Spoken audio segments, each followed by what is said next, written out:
We're live. Good afternoon and welcome to the Sunday Spin. I'm Vinny G. The Sunday Spin is brought to you by our two favorite record stores, Grooves Records in San Francisco, Kevin Chanel in the 415, and What's Left Records, the Ostro brothers in the 719, and the greatest record company on planet Earth for indie rockers, Anonymous Collective. And on that note, say hello to my man, G Money.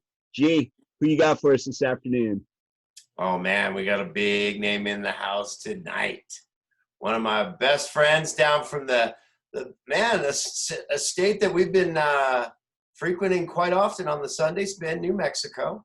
Absolutely. My friend Aaron from the band Sweet Nothins, Mr. Aaron Anderson. What's up, my brother? How are you tonight? What's up, Glenn? How's it going, man? How you been? Good. How are you? Doing great, man.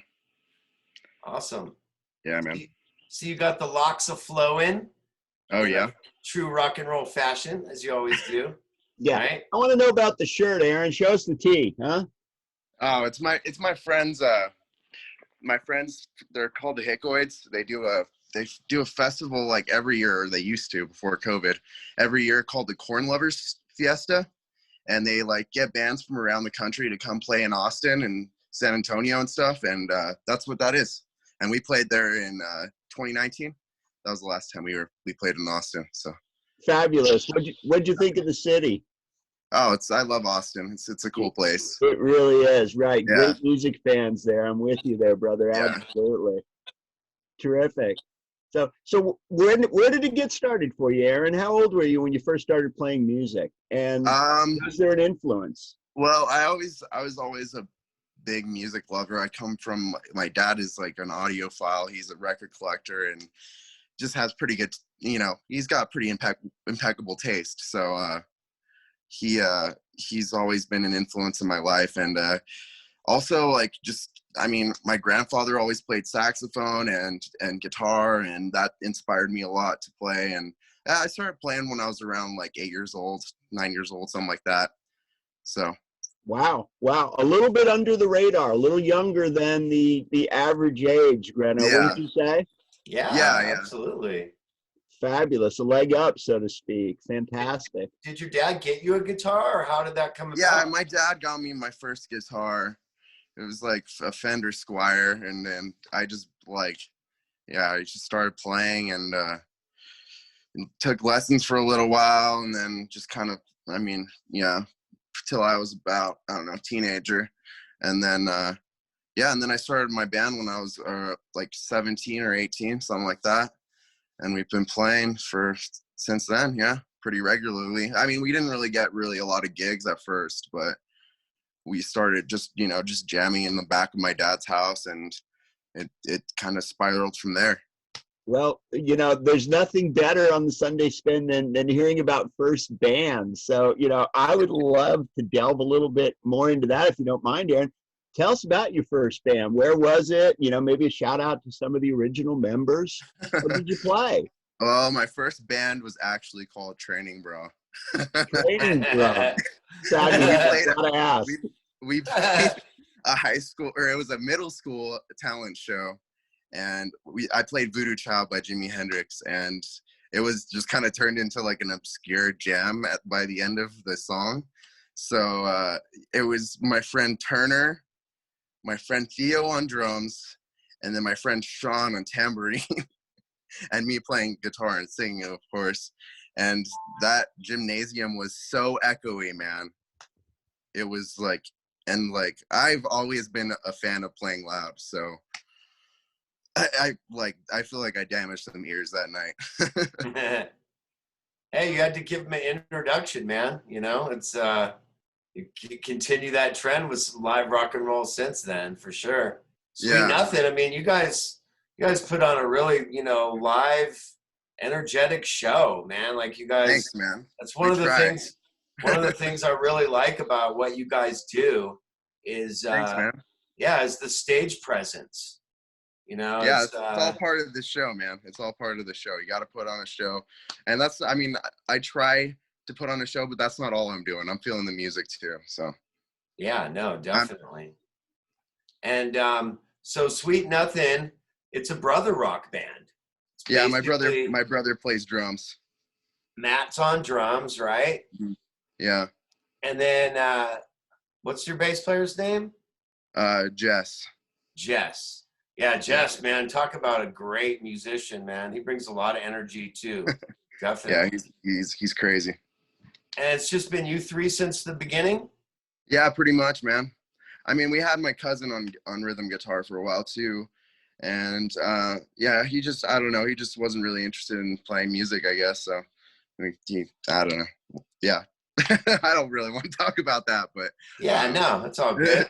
Yeah, but we just been mainly a trio ever since pretty much we started. So and then you guys been recording like pretty much since you started, right? I mean, you've done. Yeah, we cut our first record in like 2016, our demo or whatever you want to call it. We called it Supersonic, and we recorded that with my friend Lee from Constant Harmony, another local band that he plays in. And yeah, it was fun. It was fun. We did that one with my cousin actually, and on rhythm guitar. And yeah, we've pretty much recorded an album every year since, pretty consistently. And like, as far as songwriting duties, do you handle most of the songwriting? Yeah, I write the majority of the songs, pretty much all of them. So yeah, I can't tell you, I don't have a method of writing songs. It just, sometimes they just come to me. Sometimes I'm inspired by them, or I'm inspired by something that, something weird. I don't know. It's like, I don't really have a formula for it. A lot of people say, oh, I cut up my lyrics and put them in a fishbowl and pick them out or whatever. I don't do that. I write my songs, and then sometimes they come out of me just like in one piece, and sometimes I have to work on them. It's all different, man. Yeah, exactly. That's what makes it fun though. It's like using a different process, and again, different things could inspire you, and something could happen, while you're writing the song even, to where you might change it or something, as it's evolving. Yeah, for sure, man. What about spots you like to record? Do you guys record, you have your own spot, or do you guys, is there a place around town you really dig, recording at? I really like recording with Ken Riley at Rio Grande Studios. I feel like he really captures our energy on recording more than anybody else that we've kind of recorded with. No offense to the other people, they do a good job too, but like I think Ken, he has the right equipment, and he's a kind of a veteran in recording. He recorded in LA for a while. He had a band in New York back in the 80s, and he's just kind of like he's been around, so he knows what he's doing. Right. No, it makes a huge difference, man. Definitely. Oh, look, looks like Vinny's we got a little technical difficulties with Vincendo, but looks like he's back. So we'll get him back on board. You guys are checking out the Sunday Spin. We're with Aaron of Sweet Nuthin, super rockin' band out of New Mexico, Albuquerque town. And I had the pleasure of sharing the stage with that band. Gosh, how many shows have we done now? 3 shows, it sounds, I think so. We did 2 down there and 1 up here. Yeah. Hey, the one up here was infamous, man. Like that. Was it? See, you don't even remember. I don't, dude, honestly. I'm sorry. I was kind of drunk that night. I'm not gonna lie. Hey, you told me it was one of your favorite shows you've ever played. It was fun, dude. But I mean, it was fun. It was fun. Vinny, welcome back, my brother. Sorry about that power crash. Massage? Yeah, when you gotta go, right? Now, right. Power crash, man. But I'm sure you held the fort down well, Grano. So my apologies to you. I was lost. Well, Aaron. Honestly, ask Aaron. I was lost without you. I was just like, yeah, what show is this again? Forgot to pay the light bill. The Spin the Record. Spin the Record, yeah. Yeah, we were getting into some Sweet Nuthin talk.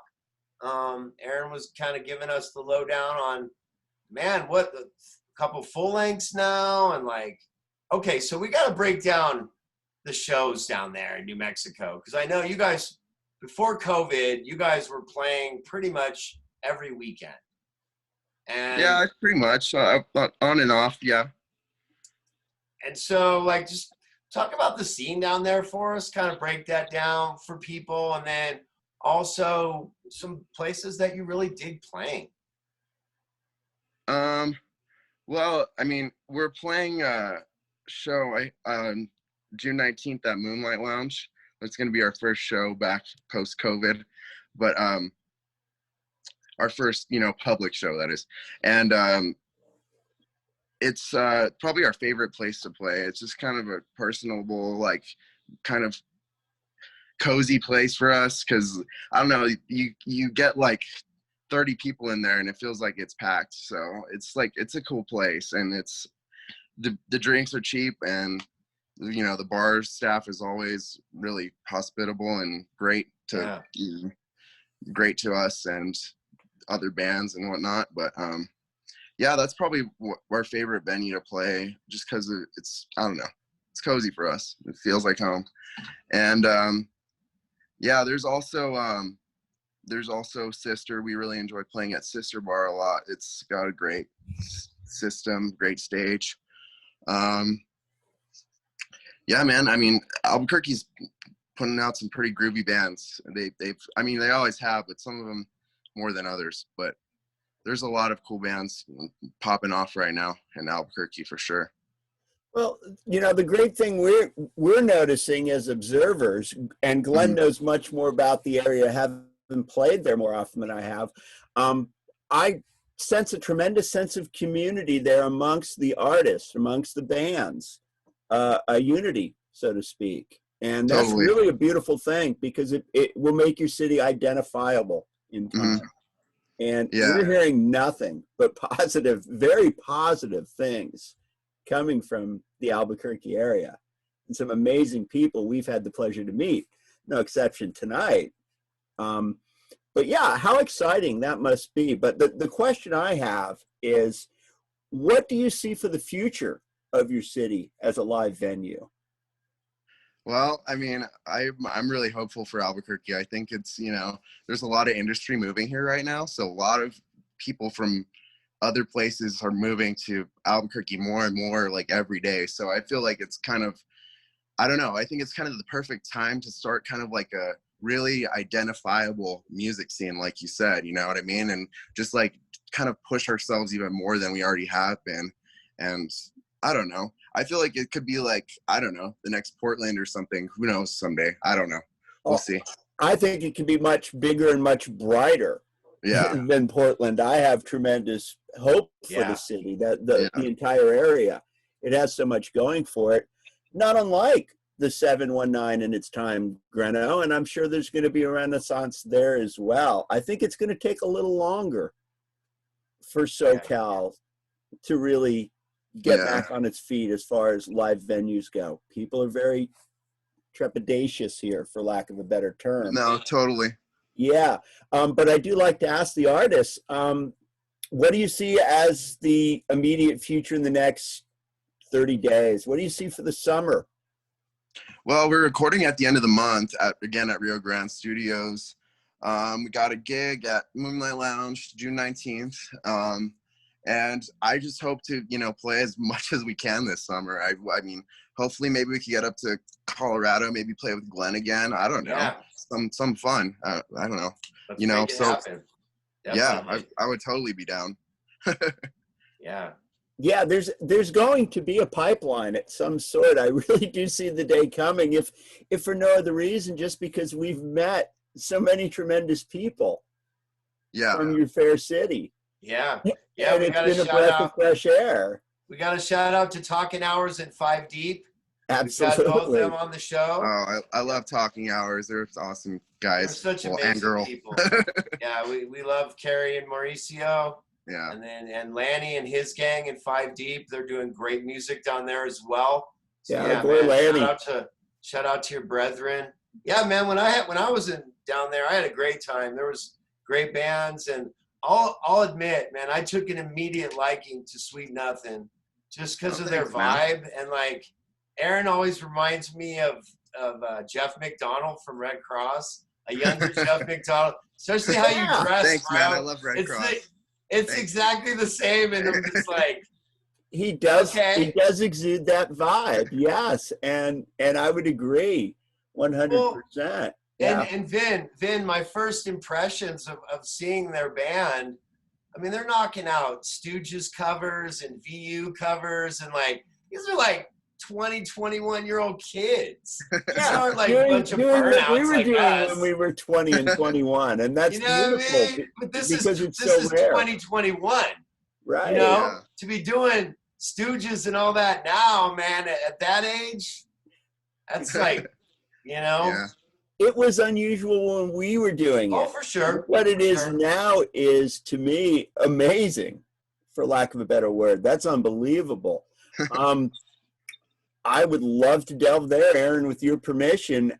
As somebody in the next generation, what are your thoughts on the influence that it's had, not just as a live artist, but as a recording artist in independent rock and roll? Well, I mean, the way I feel about it is like, I have everything up to this point to look at and to see like, okay, this is what this artist did, and I could be better because it's now. It's not back then. You know what I mean? Right. I don't know. That's kind of how the way I feel. It's because like there's so many more things now than there were back then. You feel what I'm saying? I don't know. Yeah. Sometimes that's a kind of a double-edged sword, because I feel like that's kind of what made some of those bands more creative, is like their lack of technology or whatever. But I mean, I don't know. I just try to use it to my advantage, I guess. Absolutely. And I'm one who thinks actually that this is a very exciting age to be recording and playing in, just because of the versatility that's out there. Mm-hmm. It wasn't that way. I'm very sad to say, you know, in our era, so to speak. It was very, very close-knit, very to the hilt. Mm-hmm. I want to ask you this question, because you live in a very picturesque type of... No, you do. You live in a beautiful state. How much do you think the advent of festivals has helped your music community, like it has your Glens in Colorado?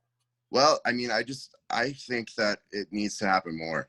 That's what I think. I think the outdoor music festivals are going to happen more here, but there needs to be more of them. Absolutely. We can't have enough. Yeah. Yeah.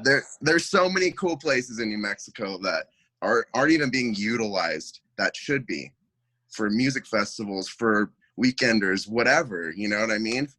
Fairs, art fairs, whatever, you know. You've got the backdrop for it, my man. Absolutely. Yeah, there's so many different venues that are impossibilities, and yeah, me and my girlfriend talk about it all the time. So yeah, hopefully I mean, maybe we can get something going. I don't know.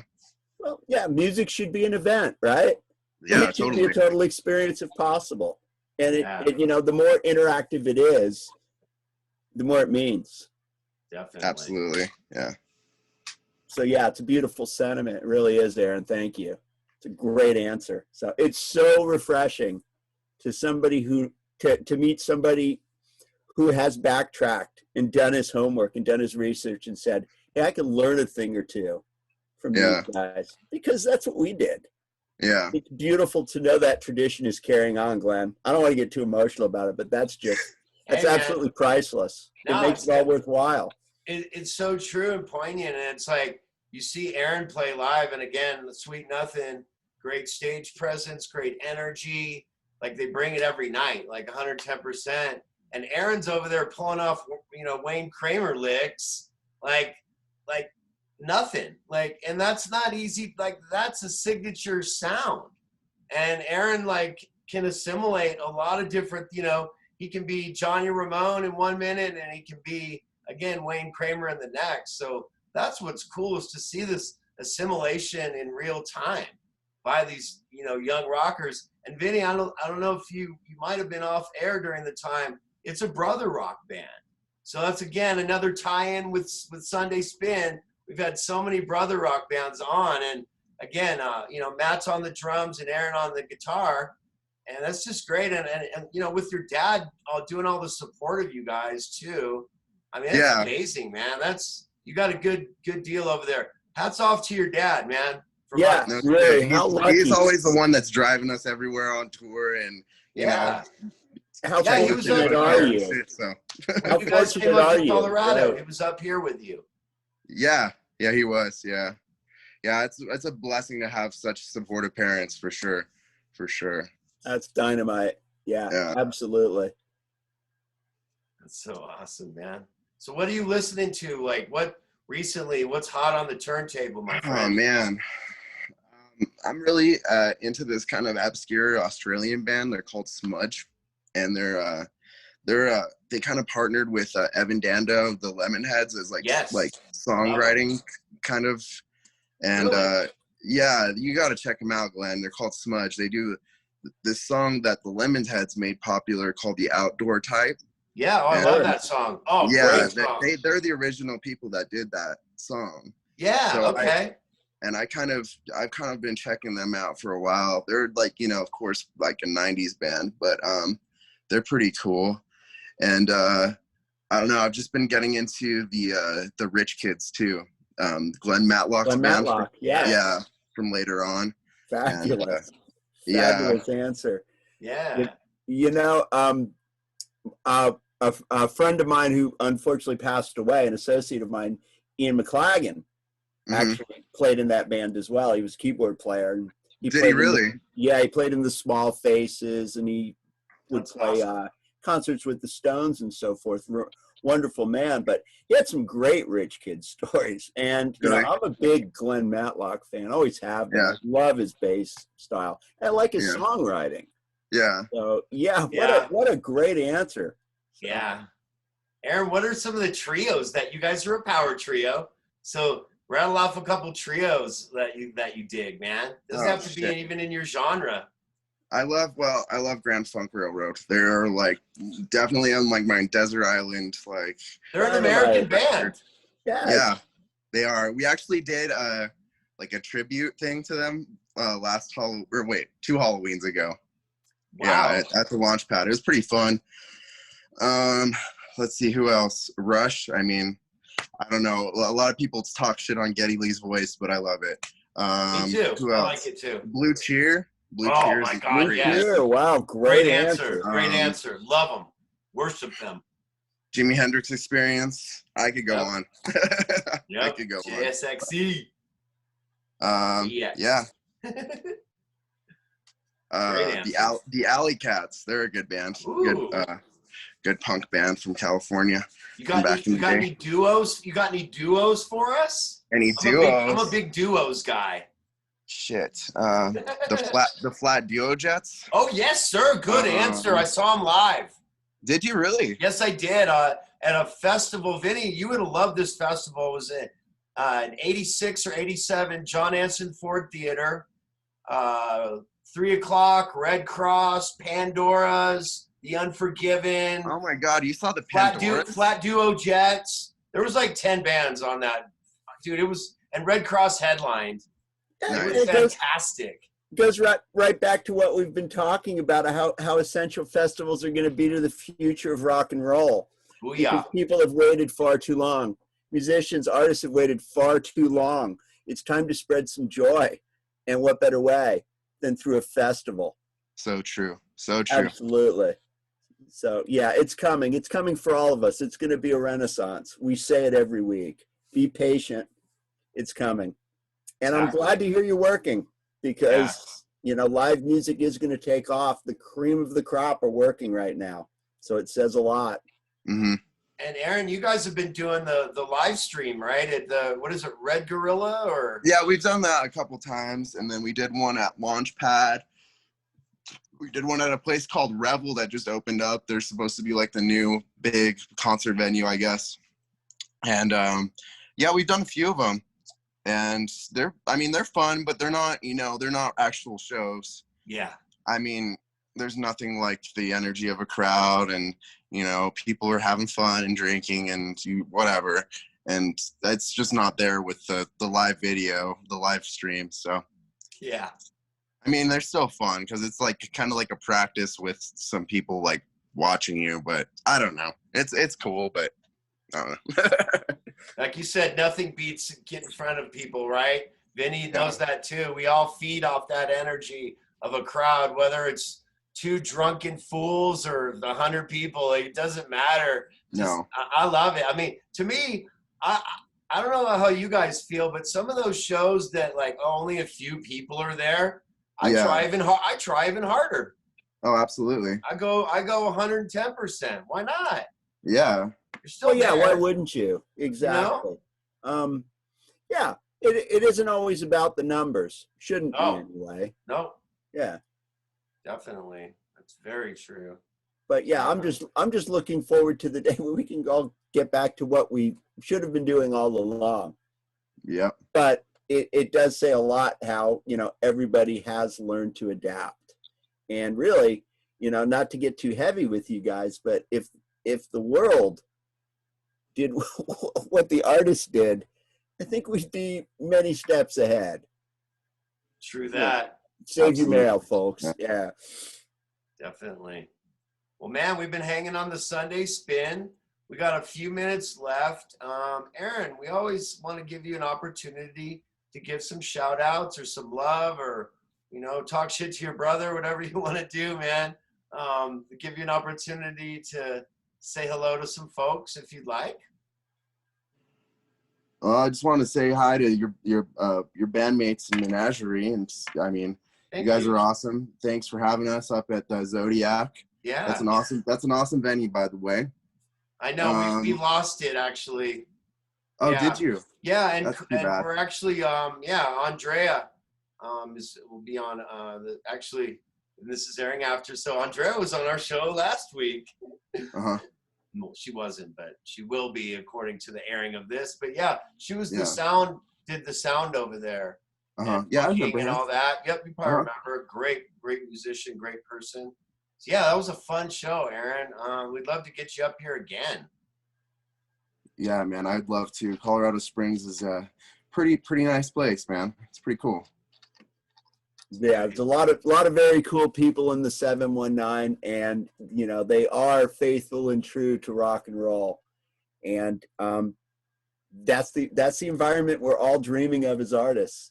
So again, Aaron, thank you for your time, and thank you, because you're another example of why we just love talking to the musicians from the 505. It's been a beautiful, beautiful symbiotic relationship.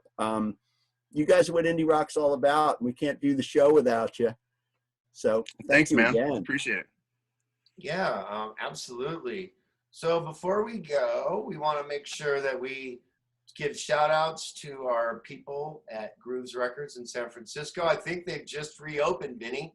That's great news, man. Congratulations, KC. Kevin Chanel, yep. And our buddies over here in the 719, What's Left Records. Those crazy Ostro brothers. They're open Tuesday through Sunday, 11 to 7. Got every kind of music you can think of. And if they don't have it there, they will order it for you. They're very astute musicians and music finders. So if you guys love vinyl, and they're also selling like art out of there, fine art, jewelry, glassware for those that partake, and just all kinds of amazing stuff, really. Oh yeah, that sounds great. I have to check that place out next time I'm up there. Yeah, man, maybe we can get you to do a little in-store. I'm sure they would love that. That would be fun. I'm totally game. And then powered by Stables Media, of course, because we love you, Tony Russo. And Aaron, one thing Vinny, we actually have the opportunity to ask Aaron this. If you could suggest someone that we could have on the show, either another band, friends of yours on the, from the 505, or a band that you would like to see on Sunday Spin, is there anybody that you could think of? If not, no worries, but maybe. I don't know. My buds Constant Harmony might want to do it. I'm not sure. Okay. They're actually our roommates at our practice room. Cool. So, but yeah, they're cool. They're actually sibling trio as well. They're cool. A brother and two sisters, so they're pretty cool. Nice. Yeah. Yeah. We could have the Cowsills on our show, right, Glenn? Yeah, that'd be great. I've Yeah, got well, maybe they to could. the Castles once. I was like, what? Okay. Maybe they can check out you on the show, Aaron, and then we could go from there. Do you want to? You got a guitar or anything? You want to serenade the folks with a tune on the way out? I don't want to put you through that, man. Oh man, good stuff. Wow. Well, man, it's been really fun, Aaron. Next time we have you on, let's have the whole band. That'd be Absolutely. great. Oh, yeah. I know we'll have to coax them, but because they're the party animals, right? Are they out partying and you're the one chilling? I mean, kind of. Yeah, well, somebody's got to do the PR work for the band, right? But no, seriously, I think what we are going to do towards the end of season number 2 is I would love to have a great 505 spectacular extravaganza. Yes. And have all our 505 guests who have made season 2 such a buzz for a reunion. And obviously that's going to include you and your bandmates, Aaron. Hell yeah. Let's do it, man. Sounds great. That's a great idea. Awesome. Well, I'm an executive producer, G. You guys, thanks so much for tuning in to the Sunday Spin. You've been hanging out with my man, Vinny G, my other man, Aaron A, from the Sweet Nuthin. Oh, Aaron, before we forget, let people know about your Bandcamp or how they can find your music real quick. Absolutely. Yeah, we're on Bandcamp. All of the streaming platforms we're on. Just look up Sweet Nuthin, no G. Our latest album was called Something Sweet, so just look up Something Sweet, Sweet Nuthin, and you should be able to find us on any platform, YouTube, Spotify, but Bandcamp is preferred. If you're a music lover and you want to help out the band, then Bandcamp. Fabulous. Always support that local music. And folks, don't forget, if you're in the Albuquerque area on June 19th, Sweet Nuthin at the Moonlight Lounge, my favorite venue down there in the wonderful 505. But hey, I've only been to a few, so but it's a great spot. And Aaron, again, thank you so much. It's been super fun. And you've been tuning into the Sunday Spin, and we're all about rock and roll here. So don't tell my cousin. Before we go, you guys. Before we go, Glenn, I'd be amiss if I didn't wish you a happy birthday, but I know this show is actually being taped delayed for next week. So my question is, 51. Yeah, 51. Congratulations. He doesn't look a day over 49. He's still living the dream. Happy birthday, and my Glenn. question is, Thank you, with this space-time continuum of the taping, how was your birthday? Oh man, surreal and just wonderfully cool. Yeah. Well, I know spending time in the garden. Yes. I know you have plans. So tell us about your plans for your birthday weekend. Appreciate you, man. Absolutely. Yeah, tell us about your plans for your birthday weekend. Oh, my plans. Camping. Trying to go camping up at Chatfield, where it's a spot that we go camping pretty much every year. And so we're trying to do that on Saturday. One with nature. You got to love it, G. The day before this show. Right. Yeah, this is going to be a mind fuck for these people. They're going to be like, what? When was this recorded? Because we always do it live, Aaron. And like you're making history with us. So absolutely. All right, guys, go spend the rest of your night in a good way. Treat each other well. And most importantly, stay sexy. We'll see you next week on the Sunday Spin. Happy Thanksgiving. Thanks, Glenn. Thanks, Vinny. Namaste.